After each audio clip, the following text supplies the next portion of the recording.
ওম শান্তি 16/1/2024 প্রাতঃমুরলি ওম শান্তি বাপদাদা মধুবন। বাবা বলেছে, মিঠে বাচ্চে, এখানে তোমরা বনবাসে আছো। ভালো ভালো পোশাক পরা, ভালো ভালো খাওয়া, এইরকম শখ তোমাদের বাচ্চাদের হওয়া উচিত না। এইরকম শখ তোমাদের বাচ্চাদের থাকা উচিত না। পড়া আর ক্যারেক্টারের ওপর পুরো ধ্যান দাও।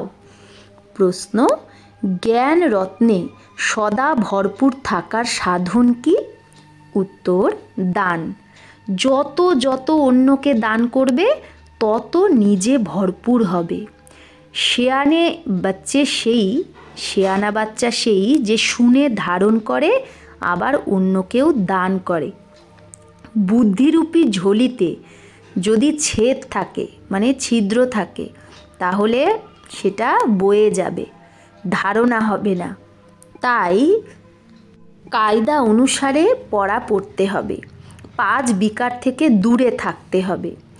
রূপ বসন্ত হতে হবে। ওম শান্তি। রুহানি বাবা রুহানি বাচ্চাদের বোঝায়। রুহানি বাবাও কর্মেন্দ্রিয় দ্বারাই বলে, রুহানি বাচ্চারাও কর্মেন্দ্রিয় দ্বারাই শোনে। এটা হলো নতুন কথা। দুনিয়ায় কোনো মানুষ এই রকম বলতে পারবে না। তোমাদের মধ্যেও নাম্বারবার পুরুষার্থ অনুসারেই বোঝায় অন্যদের। যেরকম টিচার পড়ায় তো স্টুডেন্টের রেজিস্টার শো করে, রেজিস্টার থেকেই তার পড়া আর চলনের পাতা পড়তা হে, যে সে পড়াতে কীরকম আর চলন তার কীরকম, সেটা রেজিস্টার দেখেই জানা যায়। মূল হলোই পড়া আর ক্যারেক্টার। এটা হলো ঈশ্বরীয় পড়া, যেটা আর অন্য কোনো মানুষ পড়াতে পারে না। রচয়িতা রচনার আদি মধ্য অন্তের সৃষ্টিচক্রের নলেজ এটা কোনো মানুষ, সারা দুনিয়াতে কোনো মানুষই এটা জানে না। ঋষি মুনি যারা এত পড়ে লেখে, অথরিটি আছে, তারা প্রাচীন ঋষিমুনি নিজেরাও বলতো যে আমরা রচয়িতা রচনাকে জানি না। বাবাই সেই পরিচয় দেয়। গাওয়াও হয় এটা হলো কাটার জঙ্গল। তো জঙ্গলে আগুন অবশ্যই লাগবে। ফুলের বাগানে কখনো আগুন লাগে না, কারণ জঙ্গল শুকনো হয়। বাগিচা তো হারা হতা হে, একদম সবুজে ভরপুর থাকে, তাই বাগিচায় আগুন লাগে না, কিন্তু শুকনো যে জঙ্গল সেখানে আগুন লাগে। শুকনো জিনিস যেটা, সেটাতে ঝট করে আগুন লেগে যায়। এটা তো হলো বেহদের জঙ্গল, তো এই পুরো দুনিয়াটাই হলো জঙ্গল। এই বেহদের দুনিয়াতেও, এই পুরনো দুনিয়াতেও আগুন লেগেছিল, বাগিচাও স্থাপন হয়েছিল। তোমাদের বাগিচা এখন গুপ্ত রূপে স্থাপন হচ্ছে। তোমরা জানো আমরা বাগিচার ফুল খুশবুদার দেবতা হচ্ছি, তার নাম স্বর্গ। এখন স্বর্গ স্থাপন হচ্ছে। ওয়ান্ডার না? তোমরা যতই লোককে বোঝাও, কিন্তু কারো বুদ্ধিতে বসেই না। যারা এই ধর্মের না, তাদের বুদ্ধিতে বসবেও না। এক কান দিয়ে শুনবে আর এক কান দিয়ে বের করে দেবে।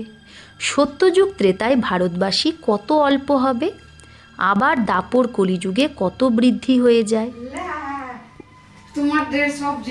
তো দাপর কলিযুগে কত বৃদ্ধি হয়ে যায়। এখানে বাবা বলছে সত্যযুগে তো 1-2 বাচ্চা হবে, আর এখানে 4-5 বাচ্চা তো অবশ্যই বৃদ্ধি হয়ে যায়। ভারতবাসী এখন নিজেদের হিন্দু বলে, বাস্তবে দেবতা ধর্মের ছিল তারা।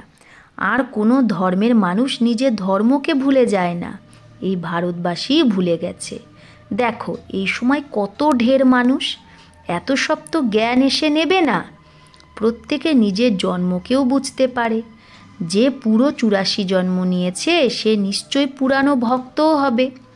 তোমরা বুঝতে পারো আমরা কত ভক্তি করেছি। অল্প যদি ভক্তি করি তাহলে জ্ঞানও অল্পই সে ওঠাবে, আর অল্পকেই বোঝাবে। অনেক ভক্তি যে করেছে সে জ্ঞানও খুব বেশি ওঠাবে আর অনেককে বোঝাবে। জ্ঞান ওঠায় না তো বোঝা যায়, সমঝা ভি কম সকতে, সে অন্যকে বোঝাতেও খুব কমই পারে, তাই সে ফলও খুব অল্পই পায়। এটা হিসাব না। বাবাকে এক বাচ্চা হিসাব বের করে পাঠিয়েছিল, যে ইসলামীদের এত জন্ম, বৌদ্ধীদের এত জন্ম হওয়া উচিত। বুদ্ধও তো ধর্মস্থাপক। তার আগে বুদ্ধ ধর্মের কেউ ছিল না। বুদ্ধের সোল মানে আত্মাটা প্রবেশ করেছিল, সে বৌদ্ধ ধর্ম স্থাপন করেছিল। তারপরে একজন থেকে আবার বৃদ্ধি হয়। সেও তো এক প্রজাপিতা, তাহলে গৌতম বুদ্ধও তো প্রজাপিতা, বৌদ্ধ ধর্মের প্রজাপিতা। একজনের থেকে কত বৃদ্ধি হয়। তোমাদের তো রাজা হতে হবে নতুন দুনিয়ায়, এখানে তো বনবাসে আছো। কোনো জিনিসের শখ থাকা তোমাদের উচিত নয়। আমরা ভালো ড্রেস পরবো, ভালো পোশাক পরবো, এটাও দেহ অভিমান। যা পাবে সেটাই ভালো। এই দুনিয়াটাই তো আর অল্প সময়ের আছে। এখানে ভালো কাপড় পরলে সত্যযুগে আবার কম হয়ে যাবে। এই শখও এখন ছাড়তে হবে। আগে গিয়ে তোমাদের বাচ্চাদের আপেহি সাক্ষাৎকার হতে থাকবে। তোমরা নিজেরাই বলবে, এ তো অনেক সার্ভিস করে, কামাল, এ নিশ্চয়ই উঁচু নাম্বার নেবে। তারপরে সে আপসমান বানাতেও থাকবে। দিন প্রতিদিন এই বাগিচা, বাবার এই বাগান তো বড় হবেই। যত দেবী দেবতা সত্যযুগের বা ত্রেতাযুগের আছে, তারা সবাই গুপ্তরূপে এখানেই বসে আছে। তারপরে তারা প্রত্যক্ষ হয়ে যাবে। এখন তোমরা গুপ্ত পথ পাচ্ছ। তোমরা জানো আমরা পড়ছি মৃত্যুলোকে, আর পথ পাবো অমর লোকে। এই রকম পড়ায় কখনো দেখেছ যে মৃত্যুলোকে পড়ে ফল পায় অমর লোকে? এটা ওয়ান্ডার না? পড়তে হবে পুরানো দুনিয়ায় আর পথ পাবে নতুন দুনিয়ায়। আর পড়ায় যে সেই যে অমরলোকে স্থাপনা করে আর মৃত্যুলোকের বিনাশ করে।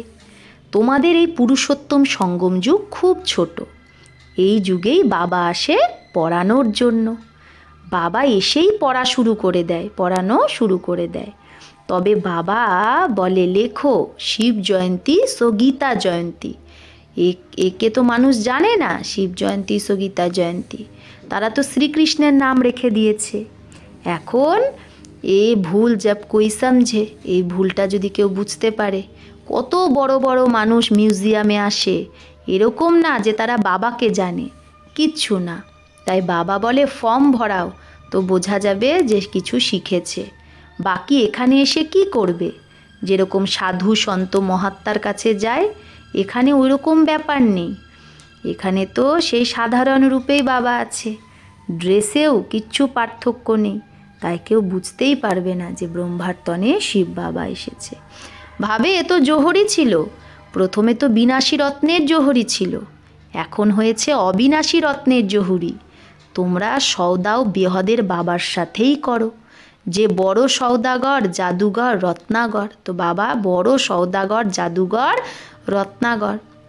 তো প্রত্যেকে নিজেকে ভাবো যে আমি রূপ বসন্ত, আমার মধ্যে জ্ঞানরত্নের, আমার মধ্যে লাখ লাখ টাকার জ্ঞানরত্ন আছে।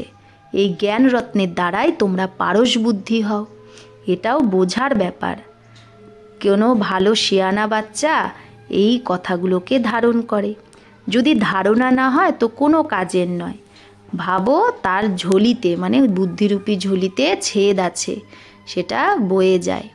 বাবা বলে আমি তোমাদের অবিনাশী জ্ঞানরত্নের দান দিই। যদি তুমি দান দিতে থাকো তাহলে তুমি ভরপুর থাকবে, ভর্তি থাকবে।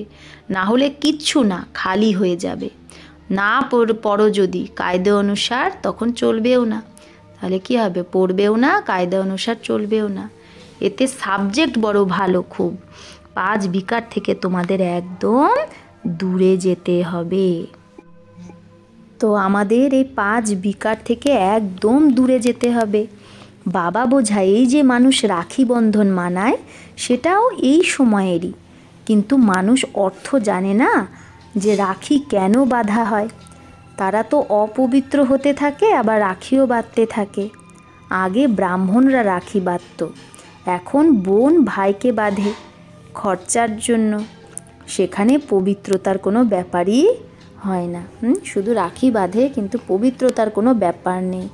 বড় ফ্যাশন বালি রাখিয়া বানাতে হে, রাখিও কত সুন্দর সুন্দর বানায়। এই দিওয়ালি, দশহরা, এগুলো সব সঙ্গমেরই। যেটা বাবা অ্যাক্ট করেছে সেটা আবার ভক্তিতে চলে। বাবা তোমাদের সত্যিকারের গীতা শুনিয়ে এই লক্ষ্মীনারায়ণ বানায়। এখন তোমরা ফার্স্ট গ্রেডে যাও। সত্যনারায়ণের কথা শুনে তোমরা নর থেকে নারায়ণ হও। এখন তোমাদের বাচ্চাদের সারা দুনিয়াকে জাগাতে হবে। কত যোগের শক্তি চাই? যোগের শক্তি দ্বারাই তোমরা কল্পে কল্পে স্বর্গে স্থাপনা করো। যোগ বলের দ্বারা হয় স্থাপনা, আর বাহুবলের দ্বারা হয় বিনাশ। অক্ষরই দুটো, অল্ফ আর বে। কোন দুটো অক্ষর আমাদের? অল্ফ আর বে। যোগ বলের দ্বারা তোমরা বিশ্বের মালিক হও। তোমাদের জ্ঞান একদমই গুপ্ত। তোমরা যারা শতপ্রধান ছিলে তারাই এখন তমপ্রধান হয়েছ। আবার শতপ্রধান হতে হবে। প্রত্যেক জিনিস নতুন থেকে পুরানো অবশ্যই হয়। নতুন দুনিয়ায় কি থাকবে না? পুরানো দুনিয়ায় তো কিচ্ছু নেই। যেমন খোকা মানে খোকলা সব। কোথায় ভারত স্বর্গ ছিল, কোথায় এখন নরক। রাত দিনের পার্থক্য।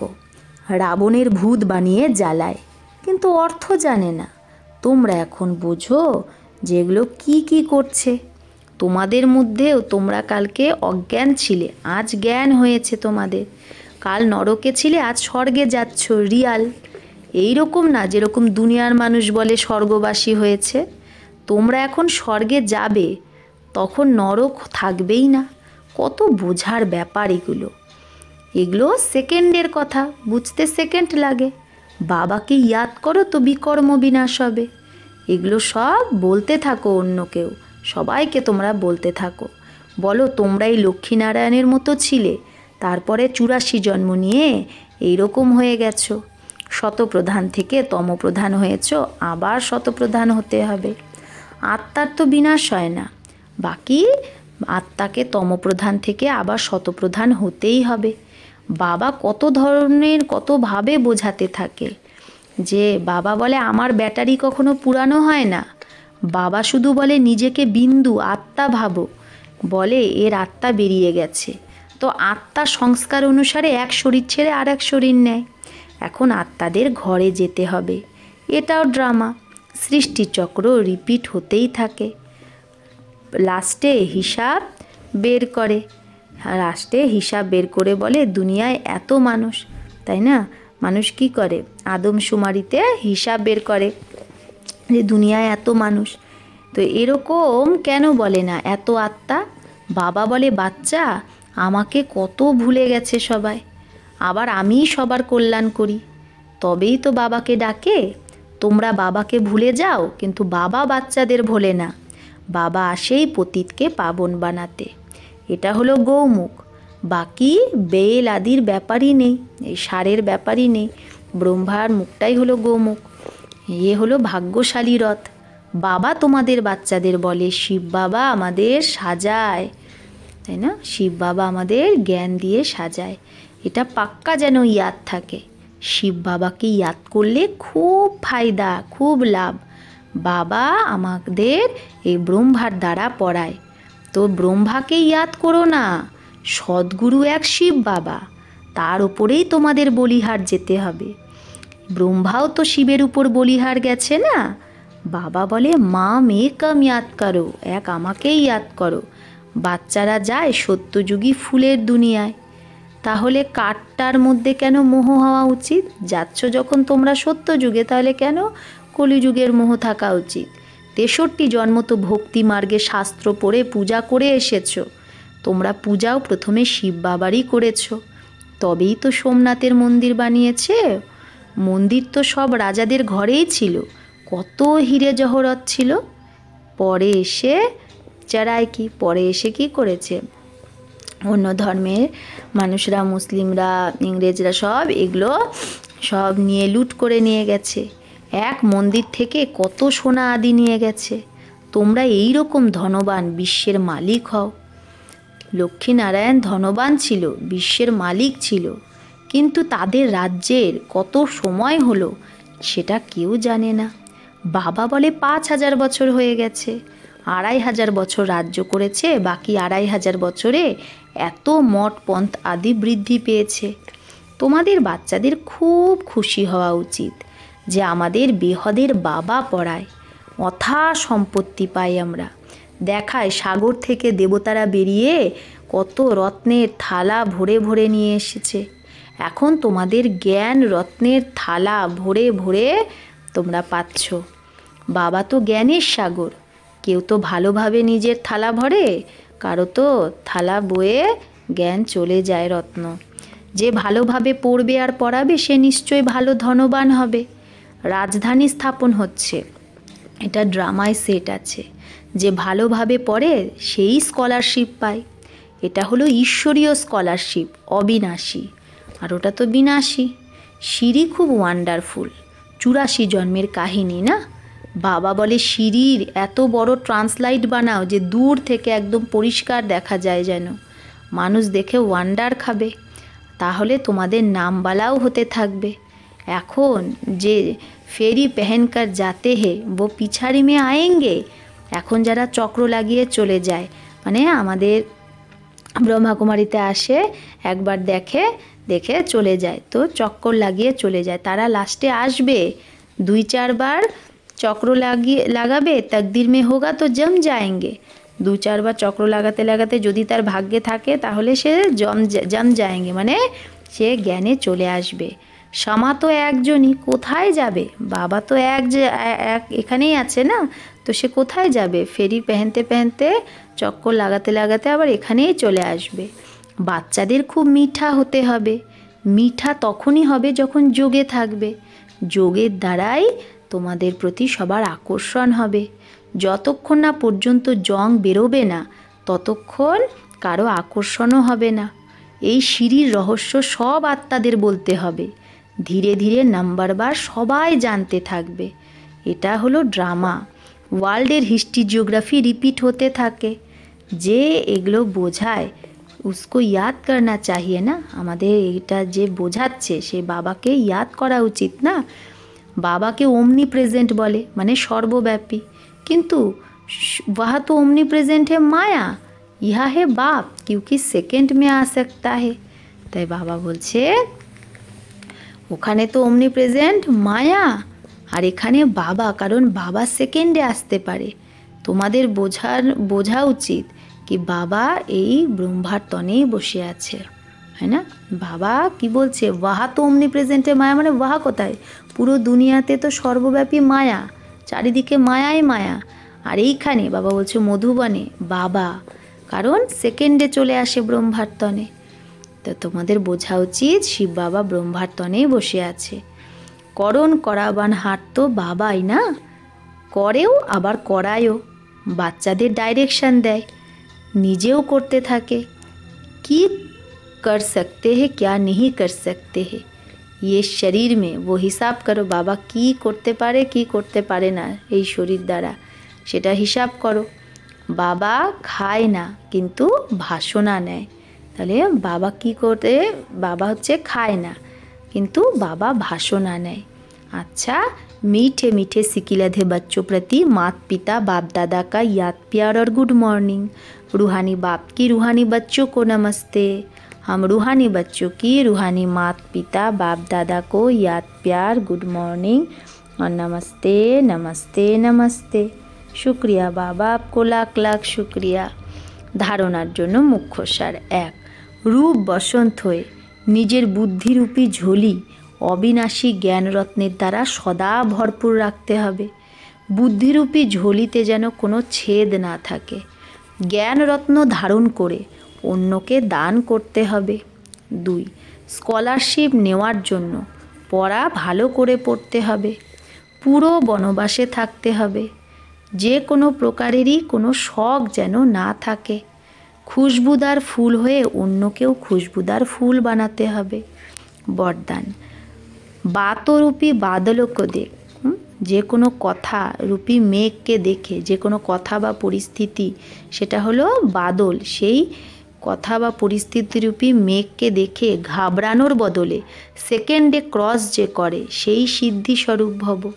তো কথা বা পরিস্থিতিরূপী মেঘকে দেখে ঘাবড়ানোর বদলে সেকেন্ডে যে ক্রস করে সেই সিদ্ধিস্বরূপ ভব। অনেক বাচ্চা শাস্ত্রবাদীদের মতো কথা বানানোতে খুব হুঁশিয়ার। এই রকম কথা বানায় যে শুনতেই বাবারও হাসি পায়, কিন্তু অন্যরা প্রভাবিত হয়ে যায় তার সেই বানানো কথা শুনে। এই অনেক প্রকারের ব্যর্থ কথা, ব্যর্থ রেজিস্টারের রোল বানাতে থাকে। তাই এর থেকে বাবা বলছে তীব্র উড়ান ভরো, ইনোসেন্ট হও। বাবা বলছে এই সমস্ত বানানো কথার থেকে তীব্র উড়ান ভরো আর ইনোসেন্ট হও। বাবাকে দেখো, বাতও কো নেহি, কথাকে দেখো না। এই কথাই হলো মেঘ, একে সেকেন্ডে ক্রস করার বিধির দ্বারাই সিদ্ধিস্বরূপ হও। এই কথাকে সেকেন্ডে ক্রস করার বিধি দ্বারা সিদ্ধিস্বরূপ হও। স্লোগান: যে কোনো কথায় কোয়েশ্চেন মার্ক ওঠানো অর্থাৎ ব্যর্থের খাতা প্রারম্ভ হওয়া। যে কোনো কথায় যদি কোয়েশ্চেন মার্ক ওঠে, কেন কি, তাহলে ব্যর্থর খাতা প্রারম্ভ হওয়া। তাহলে যে কোনো কথায় যদি আমরা কোয়েশ্চেন মার্ক করি, মানে কোয়েশ্চেন মার্ক মানে কি, কেন হলো, কিভাবে, কি, প্রশ্ন ওঠা মানে ব্যর্থের খাতা শুরু হয়ে যাওয়া। তাই আমাদের প্রশ্ন না করে ফুল স্টপ দেওয়া উচিত, যা হচ্ছে ভালো হচ্ছে। অব্যক্তি সাইলেন্স দ্বারা ডবল লাইট ফরিস্তা স্থিতির অনুভব করো। এখন নিজের দিলের শুভ ভাবনা অন্য আত্মাদের কাছে পৌঁছাও। বাবা বলছে নিজের মনে শুভ ভাবনা অন্য আত্মাদের কাছে পৌঁছাও। সাইলেন্সের শক্তিকে প্রত্যক্ষ করো। প্রত্যেক ব্রাহ্মণ বাচ্চার মধ্যেই এই সাইলেন্সের শক্তি আছে। শুধু এই শক্তিকে মন থেকে, তন থেকে ইমার্জ করো। মন দিয়ে, তন দিয়ে এই সাইলেন্সের শক্তিকে ইমার্জ করো। 1 সেকেন্ডে মনের সংকল্পকে একাগ্র করে নাও, তবেই ফরিস্তা রূপ দ্বারা বায়ুমণ্ডলে সাইলেন্সের শক্তির প্রকম্পন ছড়াতে পারবে। তো বাবা কি বললো, 1 সেকেন্ডে মনের সংকল্পকে একদম স্টপ করে একাগ্র করে নাও, তবেই ফরিস্তা রূপ দ্বারা বায়ুমণ্ডলে সাইলেন্সের শক্তির প্রকম্পন ছড়াতে পারবে। আচ্ছা, ওম শান্তি।